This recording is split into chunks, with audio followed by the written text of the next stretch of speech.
இயேசுவில் அன்பார்ந்த சகோதர சகோதரிகளே, தவக்காலத்தை முடித்துக்கொண்டு புனித வாரத்திற்குள்ளாக நாம் இன்று அடி எடுத்து வைக்கின்றோம். இன்றைய நாள் அகில உலக திரு அவை முழுவதுமாக குருத்து ஞாயிறாக கொண்டாடப்படுகின்றது. விவிலியத்தின் அடிப்படையிலும் திரு அவையின் பாரம்பரியத்தின் அடிப்படையிலும் பார்க்கின்ற பொழுது இன்றைய நாளுக்கு 2 பெயர்கள் இருக்கின்றன. குருத்து ஞாயிறு என்றும் திருப்பாடுகளின் ஞாயிறு என்றும் இன்றைய நாளை நம்முடைய திரு அவையானது அழைக்கின்றது. குருத்து ஞாயிறு என்று சொல்லுகின்ற பொழுது அது மகிமையின் ஞாயிறாகவும் வெற்றியின் ஞாயிறாகவும் இருக்கின்றது.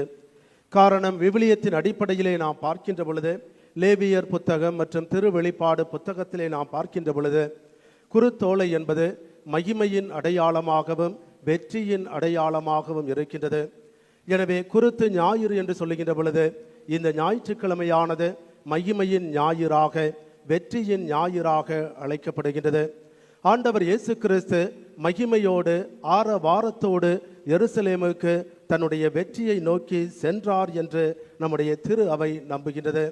அதே நேரத்திலே இன்றைய ஞாயிற்றுக்கிழமையை நாம் திருப்பாடுகளின் ஞாயிறாகவும் சிறப்பிக்கின்றோம்.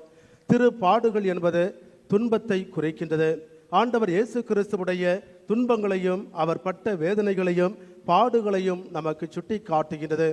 எனவே துன்பத்தின் ஞாயிறாகவும் மாட்சிமையின் மகிமையின் வெற்றியின் ஞாயிறாகவும் இன்றைய நாள் கொண்டாடப்படுவதற்கு காரணம், எருசலேம் நகரத்திற்குள்ளாக ஆண்டவர் இயேசு கிறிஸ்து வெற்றி ஆர்ப்பரிப்போடு உன்னதங்களிலே ஓசானா, தாவீதின் மகனுக்கு ஓசானா என்று மக்களால் புகழப்பட்டு போற்றப்பட்டு ஆரவாரத்தோடு நுழைந்ததற்கு காரணம், பாடுகளை அனுபவிப்பதற்காக, துன்பங்களை அனுபவிப்பதற்காக, பாரமான சிலுவையை சுமப்பதற்காக, அந்த துன்பத்தின் வழியாக மாட்சிமையையும் வெற்றியையும் அடைவதற்காக.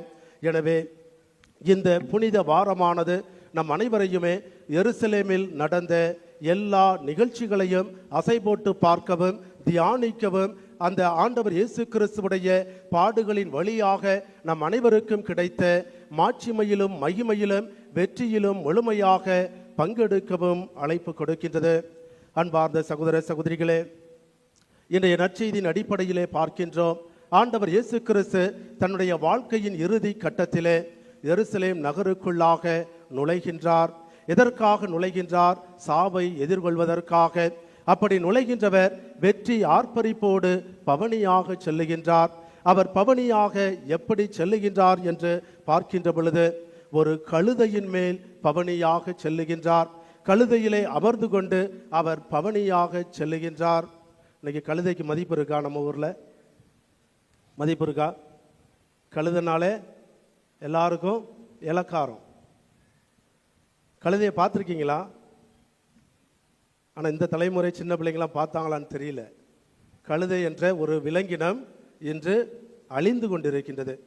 முன்னாடிலாம் பார்த்தீங்கன்னா ஊரில் நிறைய கழுதைகள் அலையும். இந்த வால் போஸ்டர் எல்லாத்தையும் தின்னுட்டு அலையும். சென்னை சிட்டிலெல்லாம் வால் போஸ்டரை அப்படியே கடிச்சு சாப்பிட்டுட்டு அலையும். ஆனால் இன்றைக்கி நிறைய கழுதைகளை நாம் பார்க்க முடியறதில்லை. ஆனால் வீட்டில் நிறைய கழுதைகள் இருக்குது இல்லையா?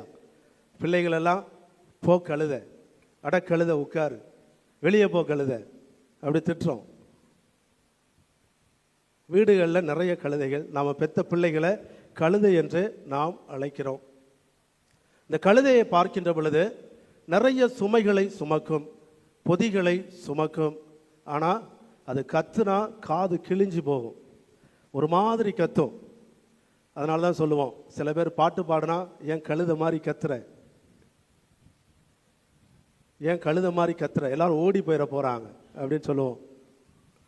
இப்போ கழுதையை நாம் எந்த அளவுக்கு ஒரு இழிவான ஒரு விலங்காக, இழிவான ஒரு பொருளாக நாம் பார்க்கின்றோம்.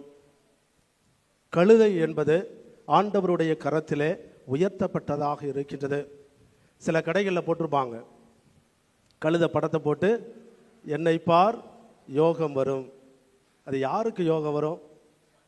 கழுதையை பார்க்குறவங்க, கடைக்கு வர்றவங்களா, கடை ஓனரா, இல்லை யாருக்கு அது யோகம் வரும்? யாருக்கு யோகம் வரும்? ஃபோட்டோ பிரிண்ட் போடுறவங்களுக்கு, அவங்களுக்கு தான் பணம்.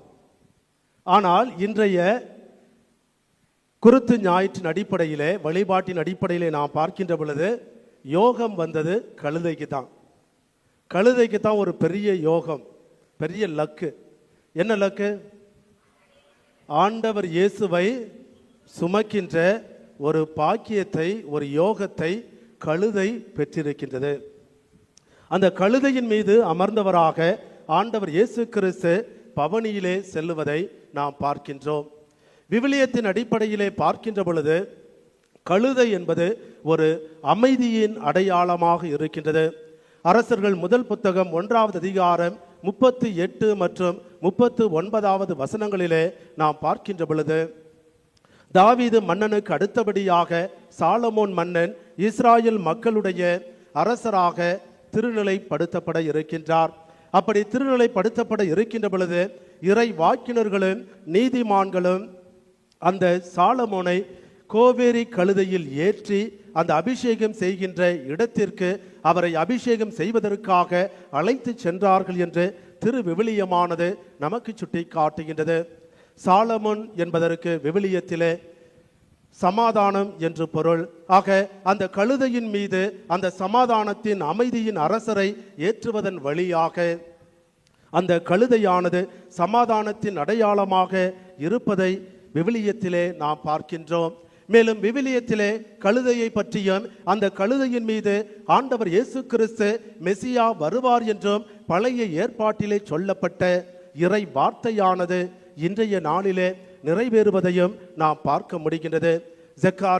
செக்கரியா புத்தகம் 9வது அதிகாரம் 9வது வசனத்திலே, மகளே சீயோன் மகிழ்ந்து களிகூறு, மகளே எருசலேம் ஆர்ப்பரி, இதோ உன்னுடைய அரசர் உன்னிடம் வருகிறார், அவர் நீதியுள்ளவர், வெற்றி வேந்தர், எளிமையுள்ளவர், கழுதையின் மேல் கழுதை குட்டியாகிய மரியின் மேல் அவர் ஏறி வருகிறார் என்று அங்கு செப்பானியா இறைவாக்கினர் குறிப்பிடுவதானது ஆண்டவர் இயேசு கிறிஸ்துவிலே நிறைவடைவதை இன்றைய நாள் நமக்கு சுட்டி காட்டுகின்றது.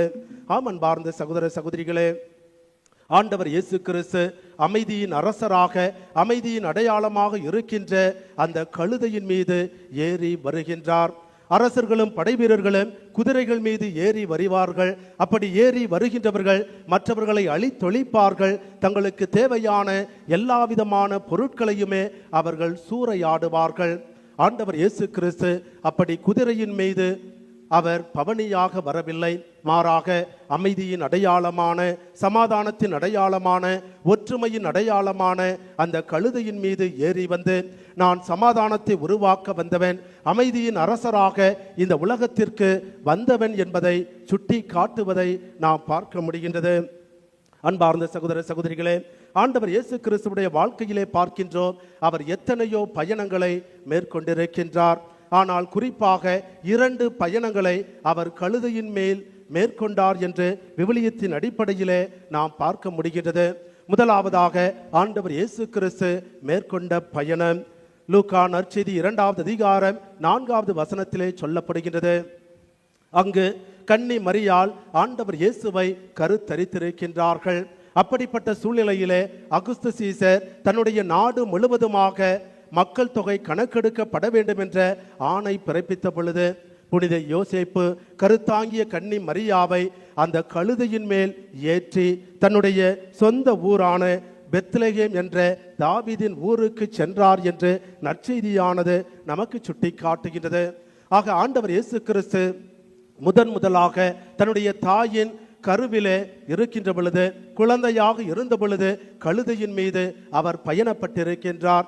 அந்த பயணத்தின் இறுதியிலே அவர் குழந்தையாக பிறந்த பொழுது வான தூதர்கள் இடையர்களுக்கு அறிவித்த முதல் செய்தி லூக்கா நற்செய்தி 2வது அதிகாரம் 14வது வசனத்திலே பார்க்கின்றோம். பூவுலகில் நன்மனத்தோருக்கு அமைதி உண்டாகுக என்று. ஆக அந்த கழுதையின் மீது கருவாக பயணம் செய்த ஆண்டவர் இயேசு கிறிஸ்து குழந்தையாக பிறந்தவர், அமைதியின் அரசர் என்பதை அங்கு வான தூதர்கள் இடையர்களுக்கு அறிவிக்கின்றார்கள். இது முதல் பயணம். 2வது மற்றும் கடைசி பயணமாக அவர் இன்றைய நாளிலே எருசலேம் நகரத்திற்குள்ளாக கழுதையின் மீது சென்ற பயணம். இந்த பயணத்தின் இறுதியிலே அவர் கொலை செய்யப்படுகின்றார், கல்லறையிலே அடக்கம் செய்யப்படுகின்றார்.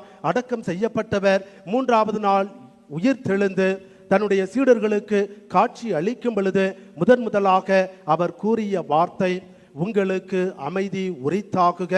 ஆக அன்பார்ந்த சகோதர சகோதரிகளே, இந்த நிகழ்ச்சியானது ஆண்டவர் இயேசு கிறிஸ்து அமைதியின் அடையாளமான கழுதையின் மீது அமைதியின் அரசராக பயணம் செய்தார் என்பதை நமக்கு சுட்டி காட்டுகின்றது. இந்த கழுதையை யார் ஆண்டவருக்கு கொடுத்தது? யார் கொடுத்தாங்க அந்த கழுதையை? இயேசுவுக்கு இந்த கழுதையை யார் கொடுத்தது? யார் கொடுத்தது? சீடர்கள் ஒரு ஊர்ல கட்டியிருந்த கழுதையை அவுத்துட்டு வர்றாங்க. ஒரு ஊர்ல கட்டியிருந்த கழுதையை அவுத்துட்டு வர்றாங்க. லூக்கா நற்செய்தி 19வது அதிகாரம் 30வது வசனத்திலே பார்க்கின்றோம். அதைத்தான் இன்னைக்கு குருத்தோலை மந்திரிக்கும் பொழுது அங்க நாம வாசிக்க கேட்டோம். அங்க வாசிக்க கேட்ட நற்செய்தியிலே அங்க சொல்லப்படுகின்றது, பெத்பகு பெத்தானியா என்ற இடத்திற்கு ஆண்டவர் வந்த பொழுது, எருசலேம் நோக்கி அவர் பயணம் மேற்கொண்ட பொழுது, பெத்பகு பெத்தானியா என்ற இடத்திற்கு வந்தவுடனே சீடர்களிடத்திலே சொல்லுகின்றார், இந்த நமக்கு எதிரே இருக்கின்ற அந்த ஊருக்குள் செல்லுங்கள். அந்த ஊருக்குள் சென்றவுடனே இதுவரை யாரும் பயன்படுத்தாத ஒரு கழுதை குட்டியை கட்டி வைத்திருப்பதை நீங்கள் பார்ப்பீர்கள். அந்த கழுதை குட்டியை நீங்க அவுத்து வாங்க. ஆண்டவர் இயேசு திருடிட்டு வர சொல்றார் இல்லையா? அடாவடித்தனமா போய் அந்த கழுதை குட்டியை, யாருக்கோ சொந்தமான கழுதை குட்டியை அவுத்துட்டு வாங்கன்னு சொல்றார். அப்படித்தானே? அப்படித்தானே? ஆனா கூடவே ஒரு வார்த்தையை சொல்லி அனுப்புறார். யாரும் பயப்பட வேண்டாமா? யாரும் பயன்படுத்தாத கழுதைன்னு சொல்லிட்டார். கூட என்ன சொல்றார்? யாராவது எதற்காக இந்த கழுதையை அவுத்துட்டு போறீங்க அப்படின்னு கேட்டா அவங்கள்ட்ட நீங்க சொல்லுங்க, இது ஆண்டவருக்கு தேவைப்படுகிறது. அவங்களும் வந்து கேட்குறாங்க, கழுதையுடைய உரிமையாளர்கள் எதற்காக இதை அவுத்துட்டு போறீங்க அப்படின்னு கேட்டப்போ அவங்க சொல்றாங்க, ஆண்டவருக்கு இது தேவைப்படுகிறது. உடனே அவங்க எதுவுமே சொல்லலை. யாரு உங்க ஆண்டவர், எதுக்காக, எங்க போறீங்க, நீங்க யாரு, எதுவுமே கேட்கல. உடனே அவுத்துட்டு போக சொல்லிட்டாங்க. அவங்களும் அவுத்துட்டு போறாங்க. இப்போ இங்க ஆண்டவர் என்ன சொல்றாருன்னா, இந்த குருத்து ஞாயிறன்று ஆண்டவருக்கு தேவைப்படுகின்றது. நம்முடைய கடவுள் தேவையில் இருக்கின்ற கடவுளாக இருக்கின்றார். நம்முடைய கடவுளுக்கு தேவைப்படுகின்றது. என்ன தேவைப்படுகின்றது? நம்முடைய திரு அவையின் 6 லட்சணங்களிலே நாம் பார்ப்போம். அங்கு சொல்லப்படுகின்றது, கடவுள் சகல நன்மைகளும் நிறைந்தவராய் இருக்கிறார் என்று. எல்லா நன்மைகளும் நிறைந்தவர், விண்ணையும் மண்ணையும் படைத்தவர், விண்ணில் இருக்கின்ற எல்லாவற்றையும் மண்ணில் இருக்கின்ற எல்லாவற்றையும் படைத்த கடவுளுக்கு ஏன் தேவைப்படுகின்றது? இது ஆண்டவருக்கு தேவை என்று சொல்லுங்கள். தேவையில் கடவுள் ஏன் இருக்கின்றார்? நம்முடைய கடவுள் தேவையில் ஏன் இருக்கிறார் என்று சிந்தித்து பார்க்கின்ற பொழுது, அவர் கடவுளாக இருந்தாலும் தம்முடைய மனித சுபாவத்திலே, மனித இயல்பிலே அவர் தேவைப்படுபவராக இருக்கின்றார். இன்றைய 2வது வாசகத்திலே நாம் வாசிக்க கேட்டோம், கடவுள் வடிவில் விளங்கிய அவர் கடவுளுக்கு இணையாயிருக்கும் நிலையை வலிந்து பற்றி கொண்டிருக்க வேண்டியதொன்றாக கருதவில்லை. தம்மையே வெறுமையாக்கி அடிமையின் வடிவை ஏற்று மனிதருக்கு ஒப்பானார். மனித உருவில் தோன்றி சாவை ஏற்கும் அளவுக்கு, அதுவும் சிலுவை சாவை ஏற்கும் அளவுக்கு அவர் தம்மையே கையளித்தார், கீழ்ப்படிந்தார் என்று தூய பவுலடியார் கூறுகின்றார். ஆக அன்பார்ந்த சகோதர சகோதரிகளே, மனித வடிவில் விளங்கிய ஆண்டவருக்கு, மனித சுபாவத்தில் வாழ்ந்த அந்த கடவுளுக்கு கழுதை குட்டி தேவைப்பட்டது. அந்த ஆண்டவருக்கு பல காரியங்கள் தேவைப்பட்டிருக்கின்றன. இந்த புனித வாரம் முழுவதுமாக நாம் சிந்திக்கின்ற, நாம் தியானிக்கின்ற அந்த திருப்பாடுகள் அனைத்திலுமே நாம் ஆண்டவருக்கு என்னென்ன தேவைப்பட்டிருக்கின்றது, ஆண்டவர் தன்னுடைய மனித சுபாவத்திலே எதையெல்லாம் தன்னுடைய தேவையாக எண்ணி இருக்கின்றார், நினைத்திருக்கின்றார் என்று நாம் சிந்திக்க இருக்கின்றோம். கெத்சமனி தோட்டத்திலே அவர் ஜெபித்த பொழுது, இரவும் முழுவதுமாக கண்ணயராமல் ஜெபித்த பொழுது அவருக்கு 3 சீடர்கள் துணைக்கு தேவைப்பட்டார்கள். அந்த கெத்சமனி தோட்டத்திலே இரத்த வியர்வை வியர்த்து அவர் ஜெபித்த பொழுது, இரத்த வியர்வையை சிந்திய பொழுது, தந்தையே, கூடுமானால் இந்த துன்பக் கிண்ணத்தை என்னிடமிருந்து அகற்றும் என்று அவர் வேதனையோடு துடித்த பொழுது அவருக்கு ஆறுதலை சொல்வதற்காக ஒரு வான தூதர் தேவைப்பட்டார். அவர் சிலுவையை சுமந்து சென்ற பொழுது அவருக்கு மன தைரியத்தை கொடுப்பதற்காக அவரை உடனிருந்து வழிநடத்த அவருடைய தாய் மரியா அவருக்கு தேவைப்பட்டார். அந்த பாரமான சிலுவையை சுமந்து சென்ற பொழுது கொஞ்ச நேரம் அந்த சிலுவையை சுமப்பதற்காக சீமோன் என்ற ஒரு மனிதன் தேவைப்பட்டார். அழுக்கு உடைந்த, இரத்தம் தோய்ந்த அவருடைய முகத்தை துடைப்பதற்கு வெரோனிகா என்ற ஒரு பெண்ணானவள் தேவைப்பட்டாள். அவர் இறந்த பொழுது அடக்கம் செய்து அந்த காரியங்களை அனைத்தையும் செய்வதற்கு அரிமத்தியா யோசேப்பு என்பவர் தேவைப்பட்டார். ஆக அன்பார்ந்த சகோதர சகோதரிகளே, ஆண்டவர் இயேசு கிறிஸ்து தன்னுடைய மனித சுபாவத்திலே தேவையின் கடவுளாக, மக்களிடமிருந்து எதிர்பார்க்கின்ற கடவுளாக வாழ்ந்ததை இந்த குருத்து ஞாயிறு நமக்கு சுட்டி காட்டுகின்றது. இன்று உங்களிடமிருந்தும் என்னிடமிருந்தும் ஆண்டவருக்கு என்ன தேவை, ஆண்டவருக்கு என்ன தேவைப்படுகின்றது என்று சிந்தித்து பார்க்கின்ற பொழுது நாம் அவரை முழுமையாக அன்பு செய்ய வேண்டும். நம்முடைய அன்புதான் ஆண்டவருக்கு தேவைப்படுகின்றது. நாம் கடவுளை நம்முடைய முழு உள்ளத்தோடு அன்பு செய்ய வேண்டும். அந்த அன்பை செய்ய வேண்டும் என்றால் நல்லதொரு மன மாற்றத்தை பெற வேண்டும். ஆண்டவர் எதிர்பார்ப்பது, ஆண்டவருக்கு தேவைப்படுவது நம்முடைய மன மாற்றம். நம்முடைய பாவ வாழ்க்கையை விட்டுவிட்டு புனிதமான வாழ்க்கையை வாழ்வதுதான் ஆண்டவருக்கு தேவைப்படுகின்ற ஒரு செயலாக இருக்கின்றது. அந்த தேவைக்காகத்தான் ஆண்டவர் இயேசு கிறிஸ்து தன்னையே கல்வாரியில் ஒப்பு கொடுப்பதற்காக எருசலேம் நகரத்திற்குள்ளாக அந்த அமைதியின் அடையாளமான கழுதையின் மீது வெற்றி ஆர்ப்பரிப்போடு சாவை எதிர்பார்த்தவராக, சாவுக்காக காத்திருந்தவராக, சாவை ஏற்றுக்கொள்ள ஏக்கத்தோடு செல்லுவதை நாம் பார்க்க முடிகின்றது. ஆக அன்பார்ந்த சகோதர சகோதரிகளே, நம்மிடமிருந்து ஆண்டவருக்கு தேவைப்படுவது ஒரு கழுதை அல்ல, குதிரை அல்ல, பொன் அல்ல, வெள்ளி அல்ல, மாறாக மனம் மாற்றம் பெற்ற நம்முடைய தூய உள்ளம், நம்முடைய புனிதமான இதயம், புனிதமான ஆன்மா. இந்த உலகத்திலே நாம் பிறந்த பொழுது கடவுள் நமக்கு புனித இதயத்தையும் புனித ஆன்மாவையும் கொடுத்தார். அதை அப்படியே நாம் அவருக்கு திருப்பி தர வேண்டும் என்று அவர் ஆசைப்படுகின்றார். அதுதான் கடவுளுக்கு தேவையான ஒரு காரியமாக இருப்பதை இன்றைய இறை வார்த்தையானது நமக்கு சுட்டி காட்டுகிறது. எனவே அன்பார்ந்த சகோதர சகோதரிகளே, கடவுளுக்கு தேவையான நம்முடைய உள்ளத்தை, நம்முடைய சிந்தனையை, நம்முடைய ஆன்மாவை, நம்முடைய இதயத்தை நாம் புனிதத்தோடு ஆண்டவருக்கு திருப்பி கொடுப்போம். அந்த கழுதையின் உரிமையாளர்கள் ஆண்டவருக்கு தேவை என்று சொன்னவுடனே அதை அப்படியே அவிழ்த்து விட்டது போல நம்முடைய இதயமும் ஆண்டவருக்கு தேவை என அறிவுறுத்தப்படுகின்ற பொழுது நம்முடைய பாவத்தை அப்படியே அவிழ்த்து விட்டுவிட்டு, நம்முடைய குற்றங்களை, நம்முடைய தீய செயல்களை, சிந்தனைகளை அப்படியே அவிழ்த்து விட்டுவிட்டு நாம் நம்முடைய இதயத்தையும் சிந்தனையையும் ஆன்மாவையும் தூய்மையாக ஆண்டவருக்கு கொடுக்க வேண்டும். அதை ஆண்டவர் தேவை என எதிர்பார்க்கின்ற பொழுது அவருடைய கரத்திலே நாம் தவள விட வேண்டும். அதுதான் இந்த புனித வாரமானது நமக்கு கொடுக்கின்ற அழைப்பாக இருக்கின்றது.